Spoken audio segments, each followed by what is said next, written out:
Welcome to You Can't Get to Heaven in a Miniskirt. My name is Jessica. And my name is Sarah. And if you'd like to find us on social media, you can find us on TikTok and Instagram at Heaven in a Miniskirt, or you can visit our website at heaveninaminiskirt.com. And we just had the privilege of interviewing a astrophysicist. And it was amazing. Her name is Deborah Haarsma. We've talked about her before, twice actually, on our creation versus evolution episode, as well as Was Jesus an Alien episode. So Deborah is the president of Biologos. She's an astronomer and physicist. She is also a Christian. She wrote a book called Origins with her husband and fellow physicist, Lauren Haarsma. She also used to serve as the professor and chair of the Department of Physics and Astronomy at Calvin University.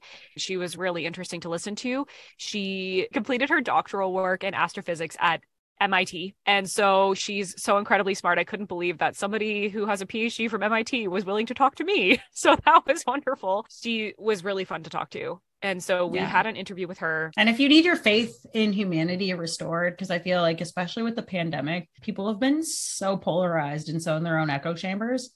Your faith will be restored after listening to Deb. Your faith in humanity and maybe even your faith in God. Yeah, maybe. We're not here to deconvert her. Mine wasn't, but yours might be, because she's very intelligent and she is super eloquent when she describes how she marries the two approaches between faith and science. If you want to believe in God and have faith, you can certainly do that if you listen to Deborah. And we do have some Christians that listen to our podcast, and I really hope you guys enjoy this. Even if you're not Christian, it was really refreshing to hear from somebody who doesn't want to participate in the division and the polarization of politics and evangelicalism and fundamentalism and all of that. We are not going to shy away from having Christian guests on this podcast because we're also not interested in creating that divide. The kind of voices in general that we want to amplify are the people that want to have that respectful dialogue and the people that have a nuanced approach and don't make everything black and white. And I feel like Deb is one of those voices that we want to lift up because what she's saying is so important. And I think it's so important right now, especially in the United States, the political climate and with the rise of Christian nationalism. And you're right, Sarah. I feel like our mission has been ever evolving since starting this podcast a few months ago. It's like right now, I just am so passionate about not creating more of the divide between people. But also me and you can laugh about our Christian experiences and some things about Christian culture. I'm happy to laugh and make light of it, but I'm not interested in telling people what to do with their faith. And also just not denying the existence of people all across the spectrum of beliefs in science, in religion. And something that Deborah does say in our interview is that people aren't just one thing. And we need to remember that. Life is not black and white. Even the most fundamentalist Christian that you know has multiple identities. Even the most fundamental atheist that you know has multiple identities.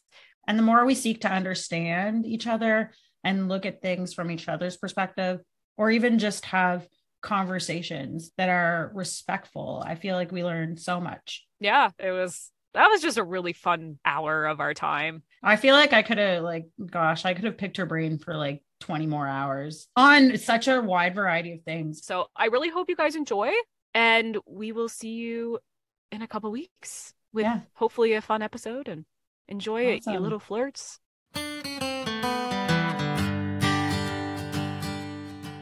What our mission is, which is similar to the mission of Biologos in a way, is kind of trying to find the common ground between Christians and atheists, and also science and faith and things like that. And that's why we're so interested in your position on evolution and the mission of Biologos. So the way I was introduced to you, Deb, was through the book, The Four Theories of Intelligent Design, Creation, and Evolution, I think it's called. So I read the book and we did an episode for a podcast on that. What I loved about that is we try and give a balanced perspective.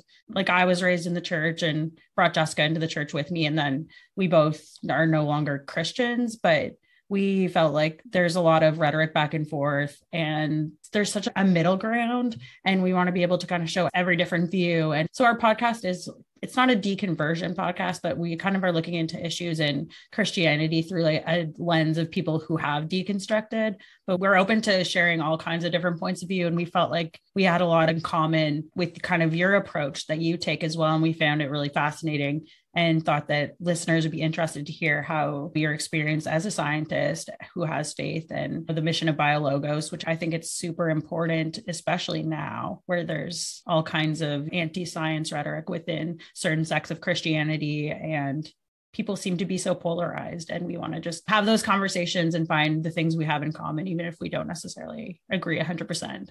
Yeah. It seems we have a lot of commonality on that value of good dialogue and caring about thoughtful engagement and talking about different views. So thanks for having me on. I'm really glad to be talking with you. And besides, you guys are fun. You guys are fun. So like, it should be a fun conversation. Yeah, I watched your keynote speaking spot at the Biologos conference. It was like the first Biologos conference since COVID or in person. And I watched that, and everything that you said, I was like, yes. Like, I was just like, I was enamored. It was so good. And I thought that it was so wonderful how I think it's just a lot of like having faith in science is so important. Before I'd heard of you, I'd heard of Biologos because I followed Francis Collins for years, because even after deconstructing, he was really close with Christopher Hitchens, who I was a big fan of. I loved how they were able to have this really interesting and close friendship, even though they had very big differences. Yeah, that is such an interesting friendship between those two. Yeah. And for me, it's this amazing example of how Francis Collins, he doesn't just talk about being a Christian or is just Christian in his personal life. It was his Christian faith that said, okay, I'm a physician. I'm going to go and visit the sick because Jesus said to do that. And he visited Christopher Hitchens and connected him with therapies and had a lot of conversation with him. And it was just a really amazing example of faith lived out. Mm-hmm. I completely agree. And we're really excited to be able to kind of pick your brain on a lot of these issues, because I think it's so relevant to this generation and this time of division. And I think that we're so conscious of the division, especially when we do the podcast. When we started the podcast, I don't think that we quite knew exactly what we wanted to do. And now that we've gotten going, we've realized how big the division is and how much we just don't want to participate in that, if possible. And you're our first Christian guest. Oh my. Oh, I'm so honored. Yes. And our first scientist. All the things. Yeah. Hey, yeah, that's great. So we're hoping if you could just let the listeners know about your educational background. Like Sarah and I already know, but what you studied, your background. Sure. So in undergrad, I did a double major in physics and in music and piano performance. So I'm also a musician. Not that I've kept that up at that level, but I certainly enjoy it. And then for graduate school, I went to MIT and studied astrophysics and studied galaxy clusters. Wow. This picture is from the Hubble Space Telescope and was made just about 5 years ago. But I've studied galaxy clusters and something called gravitational lensing and things like that throughout my research. And then I was a professor at Calvin University in Michigan for 14 years, and I've been president of Biologos for the last 10 years. How did you get involved with Biologos? Like, how did that process begin? Oh, yeah. Well, Biologos was founded by Francis Collins in 2009. And we've already been talking about Francis Collins, but he led the Human Genome Project and he directed the National Institutes of Health. So he's like a world's top biologist. And then he wrote this book telling his story of his becoming a Christian while he was a medical resident. And that just really struck a chord with a lot of people. There were a lot of scientists who said, well, we know you're a great scientist, but why are you talking about religion? And there were a lot of Christians who were like, oh, it's so great you become a Christian. Why are you talking about evolution? So he got a ton of questions about the book. So he founded Biologos and we launched in 2009. I got involved a few years later. My own background was from the other direction. I grew up in a Christian home in an evangelical church, which meant something different when I was a kid in the 70s and 80s than it means now.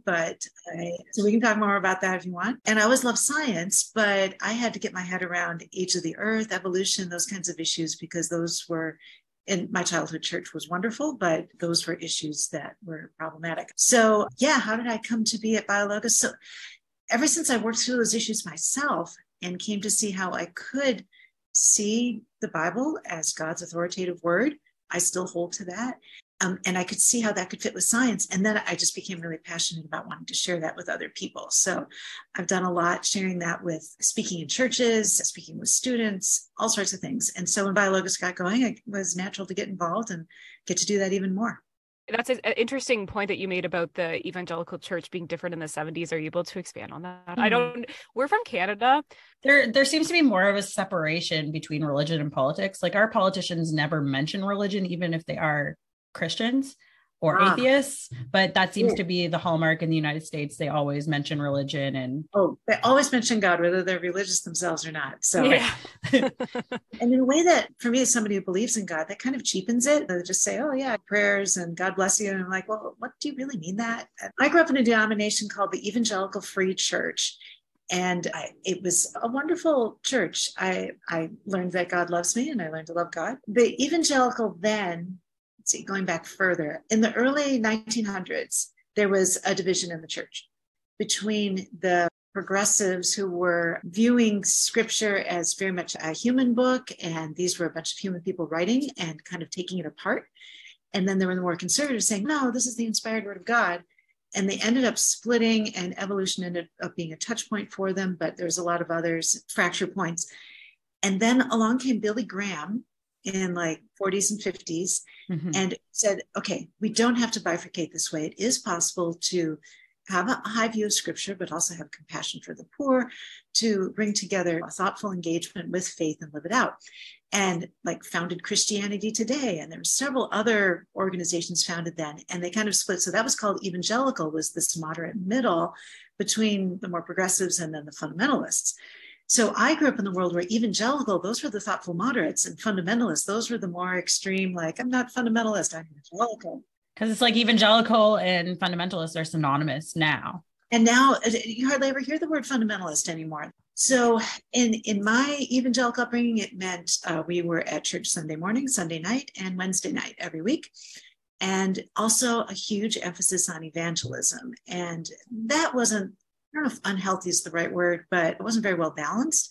It was all about, okay, we believe in God and in heaven, and the most important thing is to get people to heaven. The most important thing is to share the gospel, because we've been forgiven. We want other people to be forgiven too. And so there was a lot of training on door-to-door evangelism, which is like about the worst way to like, you know, so anyway, evangelism is a whole topic, but evangelicalism was about living out our faith. There was very little politics in my church. That just wasn't a thing. So now in the last 20 some years, all those polls by Gallup and Pew and everything, they separate out people by religion, and they have evangelicals and mainline. And sometimes you also get Black Protestants, which are really interesting, not aligning with either of those groups. So the better ones at least separate out white evangelicals from Black evangelicals, from Hispanics, from mainline white, and then you have atheists and agnostics and everyone else. And so then you get these headlines, evangelicals think such and such. How do those surveys decide who's an evangelical? They ask them to self-identify. That's not terribly rigorous. And what's the meaning of that too, depending on the age? And then the meaning of that has changed. And there are people who are like, well, I voted for Republicans, so therefore I am an evangelical. Maybe I should try out going to church. Or stats like 40% of self-described evangelicals have not been to church in a year. Oh, wow. Their views are not being formed by their church experience. They're being formed by a whole host of other things, online, politics, etc. So the people in my world, we've just stopped using the word evangelical. People will say, I'm a Jesus follower, I'm a Christ follower, I'm a Christian. We need some other word to describe who we are, because evangelicals come to mean a voting bloc, and that's not what it's about. It's really fascinating to hear that side of it, because we see people calling themselves like Jesus followers, Christ followers. And I'm always like, what does that even mean? But now I see, if this is the reason, I can understand why you wouldn't want to identify with this political sphere. Yeah, that's what they're getting at. Very nuanced. It's very nuanced. Everyone wants to think that it's black and white, but nothing is. And it's all about getting to know where people really are at and what they're really thinking, and not assume we know their views. And I will say one other thing about, I know a lot of churches that are conservative, have friends and relatives who are quite conservative and politically, but would also consider themselves Christ followers and really live out their faith. And I've come to think of it, we can't put people into like single identifier categories either. It's more that everybody has multiple identities. Like, I'm a wife, I'm a scientist, I'm a leader, I'm a Christian, and I'm also a voter and a consumer. When we're communicating at Biologos, we're trying to tap into people's faith identity and say, okay, remember the actual sermons you've heard and the scriptures you've read. What does that mean now? And not tap into other identities in that process. I think that's really important, especially where it seems like the political and religious identities so often in the United States in particular are interchangeable. Like you said, you have people that, okay, Republicans are evangelical Christians, and then like moderates are going to be Democrats. And once people get so polarized, it's really hard to have any sort of dialogue. One thing Jessica and I were talking about yesterday when we were thinking about what kind of questions we wanted to ask, we kind of wanted to know your experience, like how has your message of the harmony between faith and science been received within different church circles? Have you had pushback, a lot of acceptance? I'm sure you've faced kind of a little bit of everything, but we'd love to hear more about that experience. Oh yeah, I've gotten everything. Oh, I can imagine. So one of the first things I learned, okay, when you're a scientist, and especially when you're thinking about taking science classes or teaching science, it's all about, well, like if I can just explain the science more clearly and better than people have heard it before, then people will understand it. And once they see the evidence, they'll accept it, because that's what worked for me. Once I understood the argument and saw the evidence, I changed my mind, and now I know this. And it turns out that never works. No.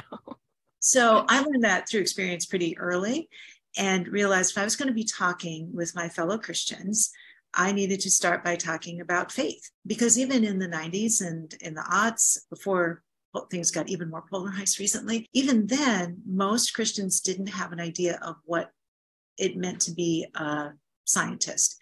The only time they maybe heard about science was in church, saying that science was some sort of challenge to faith. So they only heard of science in a negative sense. And so the idea that somebody could be a scientist and a Christian at the same time, like, whoa, that's weird. So I would always walk in and just start first with my faith. And when I taught at a Christian university, I would always start with my faith, start with devotions every day, really let people see why I love God and follow God and what that means to me. Then the second thing I let people see is my love for the natural world and how amazing it is and how I see it as God's creation. Now we're kind of like, okay, those are two things people can agree with. And now they feel like, okay, you're one of us. And then maybe they start to be interested to hear what I have to say. The next thing I do in talking with audiences that might be skeptical of science is, well, these days it's to kind of assure them you're not entirely wrong, because there are a lot of loud voices that are atheistic or completely hating religion who will just hold up science as the enemy of religion and will say things that are just really hurtful and not respectful. You get loud voices like Richard Dawkins and Jerry Coyne and just going into it and saying that smart people can't believe in God. Smart people don't believe in God and stuff like that. And that's not fair to say to any group, right? You're like, oh, well, your group can't be, there's not a lot of scientists from your group, so you must not be very smart. And it's just blatantly not true. If we're going to test the IQ of like, there's intelligent people across every different type of belief system. If we're going to test the IQ of just the three of us, I think we know who maybe the one with the PhD is the smartest one. Certain kinds of IQ. There's like, if we go with sports EQ.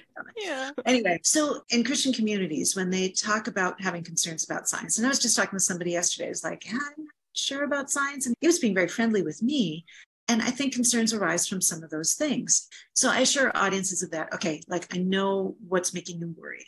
But then I talk about what science really is and how it's an investigation of creation, get them thinking about data and test tubes and computers and telescopes and get some different pictures in their heads. And then maybe we're getting ready to start talking about interpretation of Genesis. But it's those kinds of things help lay some groundwork and help forestall some of the negative knee-jerk reactions. It's really easy to get defensive. And I think one of the biggest issues, and you said this, is if you start to attack an entire group of people and saying that they're not intelligent because they don't believe in science, you're going to get nowhere. This is not the way to do it. You want a bunch of people to hate you. That's what you do. Right, exactly. And it's interesting because in the scientific community, there's quite a large group of scientists who realize that and who realize if we want public support from voters for scientific funding, we need to have some sort of civil engagement with this and have some way of reaching out. And so that's a really nice counterbalance. And a lot of those people, they genuinely are like, I have these religious people in my classroom and I don't know how to reach them and what's going on. There's all this resistance. And so there is quite a large block of scientists that I would say that were in that group. And then there's quite a large block who are just like fed up. And these people don't trust scientists. How am I going to listen to them? Because Christians, as we know, also are to fault on the other side for saying blanket statements about all the atheists and all the scientists. So it's like on both extremes, they're creating this false dichotomy. So people that are in the middle are kind of stuck feeling like they have to choose between faith and science. I remember when I was 18, I was working in a church in the UK. I took a gap year before university, and the pastor there told me I was not allowed to read a book on theistic evolution. He didn't believe in it himself, but he had one in his office. So then I went and read Christopher Hitchens. And I'm not saying I don't know that one thing would have kept me as a Christian, but like he blatantly was like, you're not allowed to do that. Your faith isn't strong enough. And for me, I was like, well, if you can't expose yourself to the opposite view, then what is your faith even? Like, is it grounded at all? And that's not a good thing to be teaching people, to shelter themselves from the opposite view, because then we're just in our own echo chambers, right? I agree. I know you have a lot to say. I could tell he was just bottling it and waiting. Yes, you say that very well. And it is so true. And so, you know what I advise pastors and youth pastors and parents? The kids are going to ask questions, and you're going to be tempted to come up with, well, here's the right answer, or there's the wrong answer. Really easy. But what young people want is somebody to come alongside them in their questions. What if that pastor had said, that's really interesting. Let's both read that book and discuss it together. It's an entirely different tone, It's not saying that the pastor is agreeing with that view, but like, let's engage it together. And what that means to a young person, if a Christian adult come alongside them in their questions, is really huge. And I know a lot of ministers who take that approach. What's interesting along these lines, when I was watching your talk, you were talking about how you didn't end up having a faith crisis for this kind of exact reason, how when you learned about evolution and you thought it made a lot of sense and you went home and talked to your father, and what did he say? He said, I don't know. He said, I don't know. And that's so powerful. Yeah.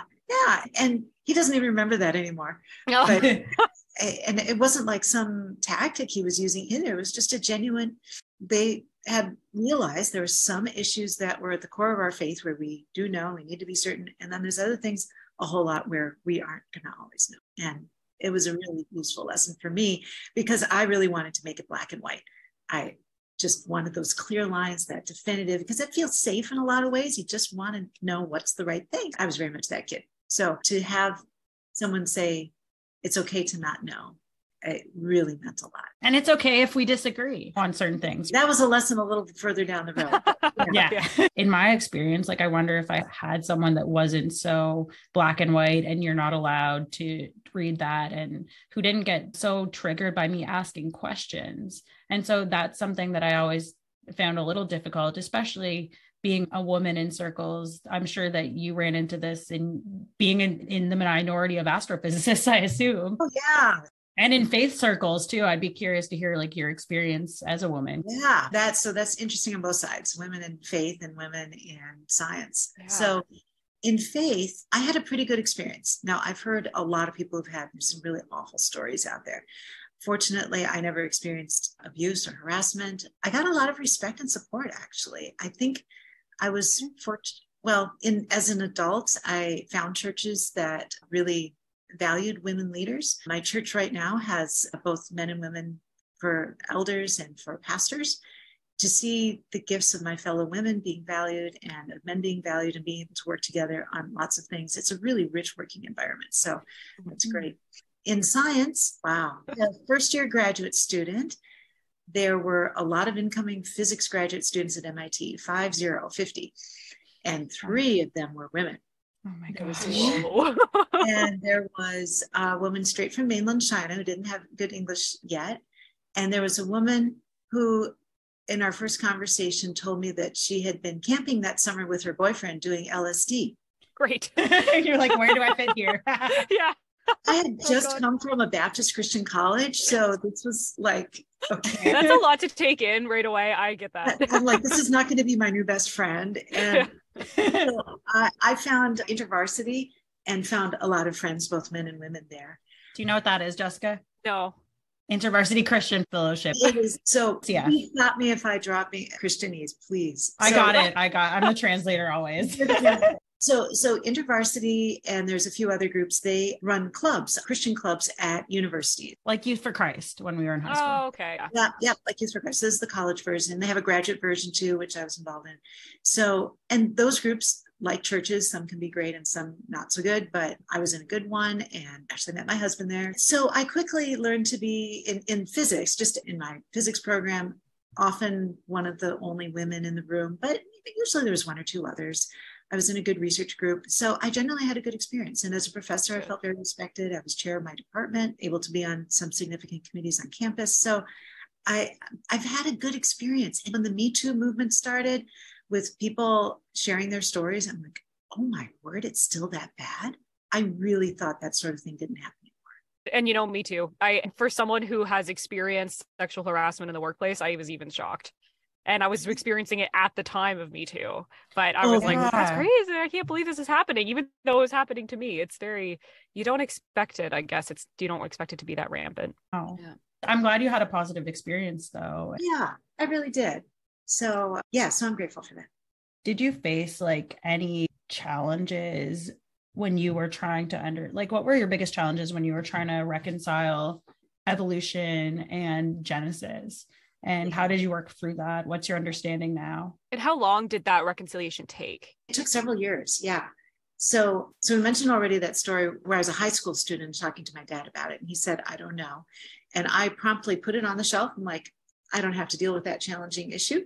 And I moved forward. I studied physics, studying plasma physics, which I won't bother to explain, but it didn't have anything to do with the age of the universe. So I was good to go. And then I became a graduate student and started getting interested in astrophysics. What is physics going on out in the universe? And there's some amazing physics going on in these galaxy clusters. The curvature of space, vast reams of highly charged particles giving off X-rays. There's really cool physics. And it's also billions of light years away. And that means we're talking about billions of years all of a sudden. And that was a bad word in my upbringing. So how do I work through that? Well, I mentioned InterVarsity already, and fortunately I was at an InterVarsity event and they had several books sitting out. They brought in books by really good Christian authors, and here was a book it was an anthology of Christian astronomers, Christian geologists, and an Old Testament scholar. And here I could read from scientists who were believers. And for me, that was a really important bridge because I didn't have to worry that somehow their atheism was being trickled in. But I could also learn the science. And so at Biologos, we continue to elevate voices like that and feature scientists who are also Christians. It doesn't mean that scientists who aren't Christians, they're also doing great science. But if you're going to earn trust with the Christians in the audience, it really helps if it's coming from somebody they feel they can trust. So that was key for me. And then reading the Old Testament scholar, these are people who know ancient Hebrew and they know the ancient cultures in which the text of the Bible was written. That wasn't a big topic in my upbringing. And actually, I think a lot of scholarship has come in recent decades also, but it was eye-opening for me. Those ancient cultures, the Babylonians, the Hebrews, the Egyptians, they pictured the world as flat. Okay, they didn't know it was round. And they pictured the sky as this solid dome with an ocean of water above it. And that's where the rain came. Yeah. Okay. So now this is totally foreign. Like every third grader knows that the earth is round and they know about the water cycle, water evaporates, condenses. But that was how they pictured the world. And once you know that, then you read Genesis 1 again and you find, oh, on day 2, so there's 6 days for people who don't know what's in Genesis 1. It's this story of the creation of everything happening over a period of 6 days. And on day 1, it's light and dark. And on day 2, it's separating the water so that there's water above, water below, and air in between. And then day 3 is separating out the water below so that there's dry land and water. So it's all these separating, putting things into order. And then days 4, 5, and 6 are filling that with stuff. So day 4, you get the stars and the sun because that's the source of the light and the dark. And then day 5, you get the fish and the birds because they fill the air and the water. And then on day 6, you get the animals because they're filling the land and the people. So that was a quick outline of Genesis 1. Yeah. So on day 2, this firmament with the water, blah, blah, blah, I never understood what that meant. That was never in a sermon. I had no idea what that meant till I read these Hebrew scholars who said, oh yeah, all these ancient people, that's how they pictured the world. Like, wow, okay. So then what does that mean for us today? Well, one thing I had learned in my Christian upbringing, that you get the best understanding of Scripture if you first understand what it meant in the original context. Yeah. Because one of the traps that Christians tend to fall into is we read our Bibles and then we pull out this one verse and like, oh, this is a great verse and it applies to me. And here's how it, well, all of scripture is for us, but it was first written to somebody else. And if we really want to know what God's saying, we've got to know what it meant then. And so what this meant then is that God wasn't trying to fix their science. God was talking to these ancient peoples and he didn't say, oh, and by the way, the earth is round and there is no solid dome. And oh yeah, general relativity and quantum mechanics. Yeah. Yeah, God could have explained all of science to them and would have completely lost them. And so instead, God accommodated the message to their understanding, which means that probably those 6 days wasn't the point either. Laying it out in 6 days, that's a nice understandable chunk, works great for, remembering it, but it meant that there were bigger issues going on. And the bigger issue then was that all those other cultures, they thought there were lots of gods. There was a god of the sky, and a god of the sea, and a god of the land, Right. God of light, God of dark. And so that's the world that they're swimming in, the cultural world that these ancient peoples are thinking of. Then you read Genesis 1 and you go, oh, where are all the gods? There's only one God. Oh my goodness, there's only one God left. In all those other stories, the humans were kind of this afterthought at the end, created to serve the gods, whereas in Genesis 1, they're the culmination of the story and created to bear God's image, and they have this special honored place in creation. It's those kinds of differences then that seem to be the main point God had for them. And I decided that was the main point for me too.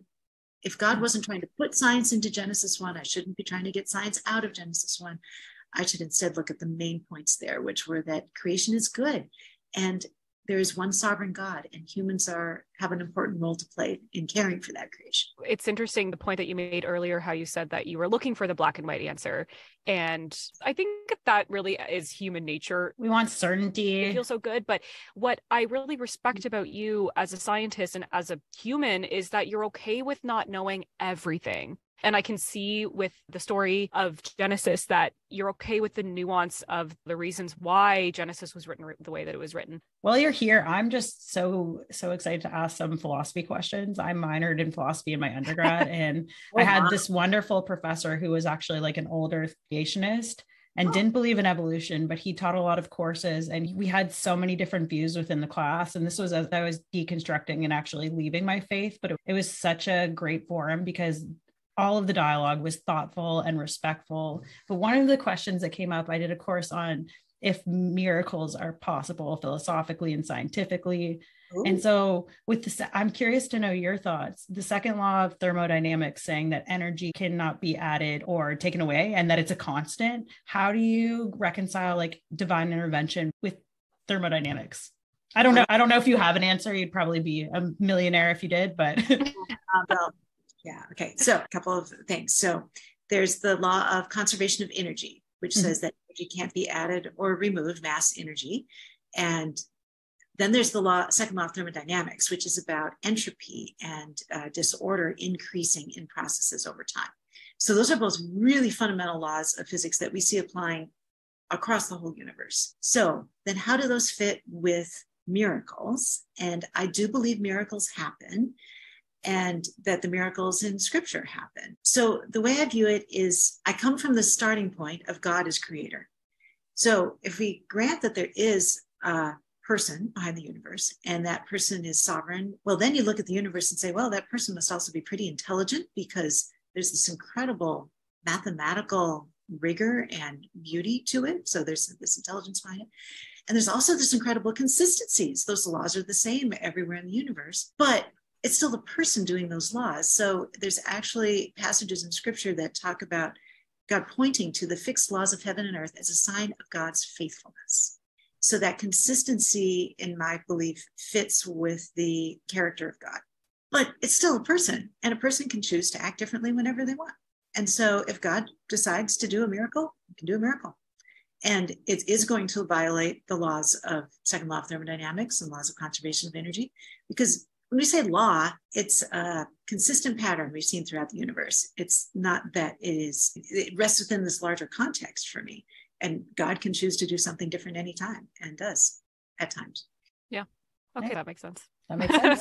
Yeah, that does make sense. I kind of want to segue a little bit because we do have a question that it doesn't really fit exactly what we're talking about, but I noticed that Biologos does curriculum for homeschooling. And Yes. I was wondering about that, and when did that start and why is that important? I know why it's important, but why is that important for the mission at How did you Biologos? decide to do that? So we have a curriculum called Integrate. So anybody can check it out at biologos.org/integrate. And it is written for Christian school and for homeschool. And we had a team writing it. We've had it reviewed by experts, but also piloted in a lot of homeschools and Christian schools and incorporated their feedback. So it's very easy to use for those environments. So if anybody out there has relatives in this world, it's something you can recommend. We decided to do it because we heard of a lot of people going through a faith crisis. Now we call it deconstructing, but that pattern's been around for a couple decades, and over science, where science was like this focal point of people's crisis of faith. And so we thought, well, if we can reach people when they're still at home with their parents in their home churches and be getting a better message in those contexts and through their Christian schools, then they'll be better equipped to deal with nuance. So a big focus in the curriculum is not just here, it's very much not here's the answer. It's let's learn how to think about it. Here's a couple different views Christians hold. Do you understand what those views are? What kinds of questions do you have? How would you have a conversation with somebody of a different view? What are the underlying principles that Christians might agree on, even if we disagree on this? And there's a lot of that tone throughout the whole curriculum. And it doesn't shy away from the hard questions. So it's really seeking to come alongside young people and the questions that they're asking.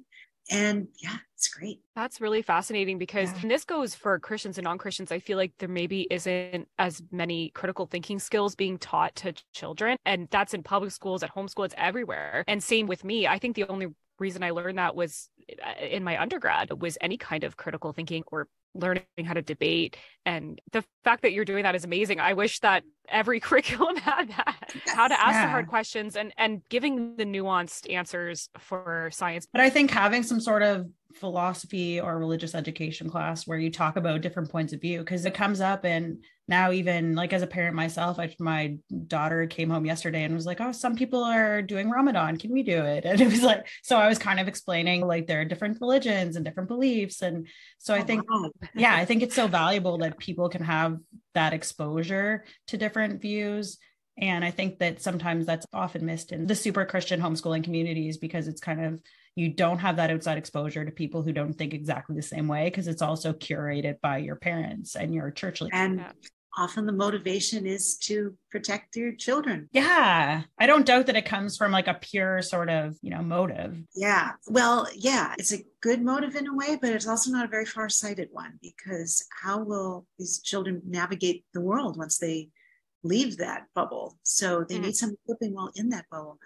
So there is a broader range of Christians, though, who are doing homeschooling, especially after pandemic, for reasons other than I need to make sure my child never hears about evolution. So we've even encountered some who are young earth creationists, don't agree with evolution, but are so committed to exposing children to different views that they want to use some of our curriculum, which is really cool. That is really cool. If anyone's listening and you homeschool your kids, please check them out. I'm wondering, what advice do you have for Christians who are struggling to reconcile their faith with scientific knowledge, or feel like they have to choose between science and faith? Do you have advice for anybody?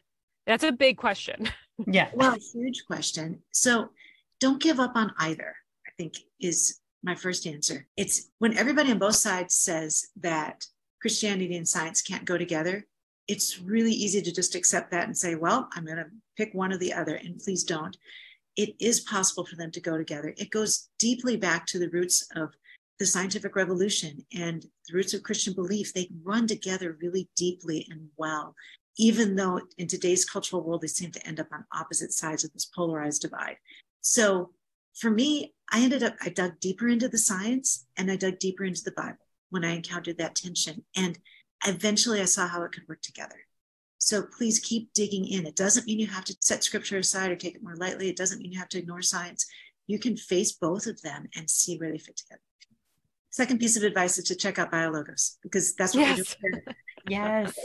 And I think it's such a great resource. Yeah, biologos.org, and we're on social media. We have a podcast. We have the curriculum. Through any of our channels, you can see a whole community of people who loves talking about this and who is doing this, and a lot of stories of people who've come through their own struggles where they lost their faith or almost lost their faith over it, and a lot of different role models of how you can put it together. So yeah, encourage people to check it out.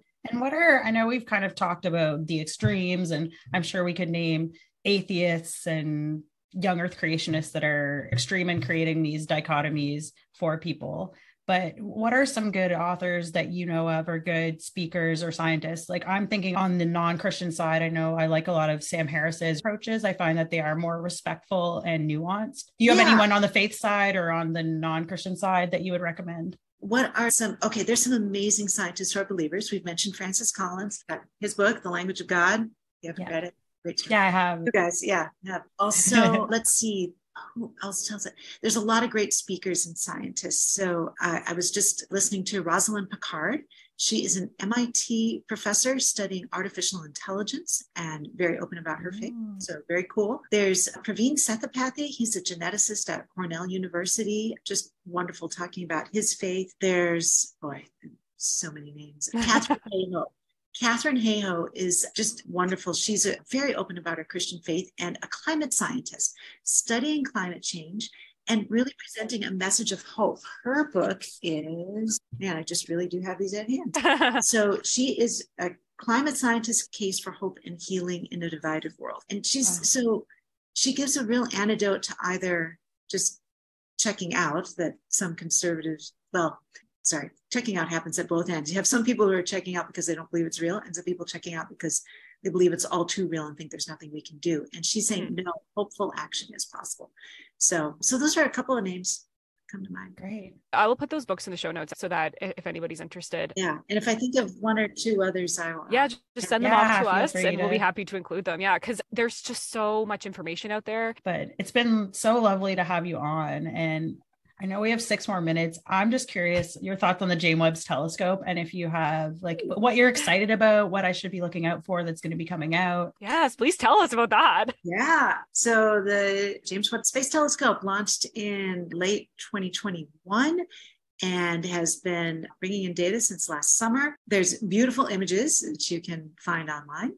And it's just been a delight to share those with people. What's exciting about it is that it's the largest mirror that we have launched into space. And so it detects a lot of light, which allows it to see very faint objects and very distant objects that we could not see before. It also is looking at a different wavelength. So the Hubble Space Telescope is still working and still needed because it's at the visible wavelength of light that your eyes see, and the Webb telescope's at infrared wavelengths, which is a bit longer wavelength of light. It's basically heat radiation. So the two of them together are now observing all sorts of systems. One exciting area is the very earliest galaxies, the first galaxies to form in the universe. So a galaxy contains hundreds of billions of stars. Our Milky Way is our own galaxy. And how those galaxies formed over time, we get to see in astronomy as you look up 1 billion light years out, you're seeing galaxies as they were a billion years ago. You look 12 billion light years out, you're seeing how galaxies looked near the beginning of the universe, and they looked smaller and bluer and different. But now with Webb, we're seeing galaxies even earlier, and they're not all matching our current models, which is exciting because now we have new science to figure out how those first galaxies formed. So I'm really looking forward to some of the theoretical and computer simulation work to now catch up and match what we're seeing with this new data. So amazing. And in the picture of the galaxy clusters behind you, that was taken, you said, with the Hubble telescope? Was that? Yes. Okay. Yes. It's incredibly vast. But can I talk about that a little bit? Yes. Yeah. Because so this is actually an interesting intersection with my faith as well, because I was studying all this as a student and a postdoc in the 90s, and Carl Sagan was doing a lot of work then. It's a great science popularizer, but he had this whole thing of, he would say things like, we're just a tiny speck in the pale blue dot. The pale blue dot, we're in a lost, forgotten corner of the universe and stuff. That made it into popular culture. And even I picked it up like, wow, we are just so small and lost in the universe. And I'm studying all this kind of stuff.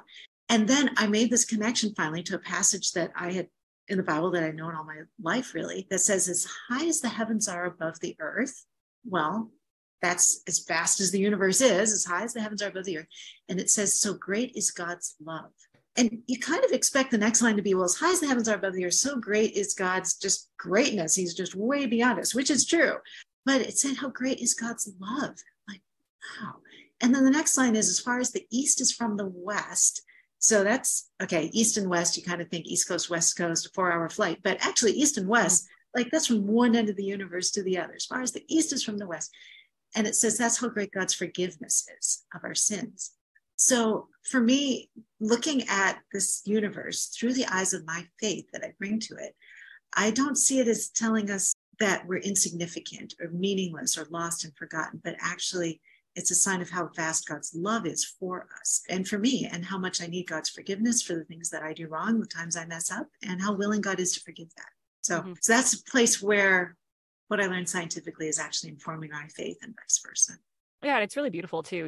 I really love that interpretation. And I really appreciate you sharing your perspective, because I think a lot of the times people might think that you're unique, but like you said, there are so many scientists out there that have faith. And there are so many people that are scientists that might not have faith that are still respectful of scientists that have those beliefs. And it's not this all or nothing. Yep, that's really true. And we need to remember that as a society. And that goes in so many other facets. Like you said earlier, Deborah, no one is just one thing. We're all so many things, and we have a lot of characteristics, and we don't need this divide. It's not productive and it's not necessary. Exactly. And in fact, I would say we need faith and science working hand in hand to address some of the challenges in our world. Think about things like climate change or new medical technologies, or even overcoming racial disparities in healthcare. If we could have science and positive religious forces working hand in hand to address those problems, that would be so much better than what we have now. Yeah. Thank you so much for your time. Yeah, thank you. This has been so fun. Yeah, this has been great. Oh, I'm so glad to be here. You're so much fun to talk to. And thank you for the approach you're taking, that you're really emphasizing dialogue and not about bashing one side or the other, but having these conversations. So thank you. Well, thank you. We try. Yeah. And you can, of course, plug my book too. Yes, please. Yep. Yes. Oh yeah. Can you share your? Oh yeah. Right. Yeah. So if you want to learn more about creation, evolution, Genesis, my book is called Origins, and it's written for Christian audiences, and it's very gracious towards people who have a young earth creation perspective, and it walks people through, here's why a Christian might accept a great age for the universe and accept evolution. There's also videos that go with this and some online supplements. And I am on Instagram at Deb_Haarsma, so you can follow me there. And you can also check out Biologos. We're at biologos.org is our website, and we have lots of articles. We have short videos. We're on YouTube, on Instagram, on Twitter, Facebook, so you can follow us on any of the social medias. We also have a podcast called Language of God, so just search for Biologos on your podcast app. And if you subscribe to our email list, you can hear about events around the country and in your community. All right. Well, thank you so much again. Really, thank you so much. Thank you so much. Awesome. Well, have a wonderful rest of your day. Okay. You too. See you later. Bye. Well, that was our amazing interview with Deborah Haarsma. We hope you guys enjoyed it. And we'll see you back here in a couple weeks. It's just going to be Sarah and I think. And what do you think that episode's going to be? Are we going to do part 3 of the Were They Gay series? Ooh, I think that would be a good one to do next week. To really solidify our place in hell, yes. But well, if, like Deb said, God's love is as wide as the universe and his forgiveness is as vast, then maybe there is room for people with mini skirts in heaven. Who knows? Yeah, maybe you can get to heaven in a mini skirt. Oh my God, did we just come full circle? Is the podcast over? Are we done? You can get to heaven. It's not over yet. That's it. We figured it out. No, we still got a lot of good things lined up. But according to Deb, you can get to heaven in a miniskirt. Yes. She did. That's not a direct quote. No, but she insinuated. No. All right. Well, thank you. Bye-bye. Bye.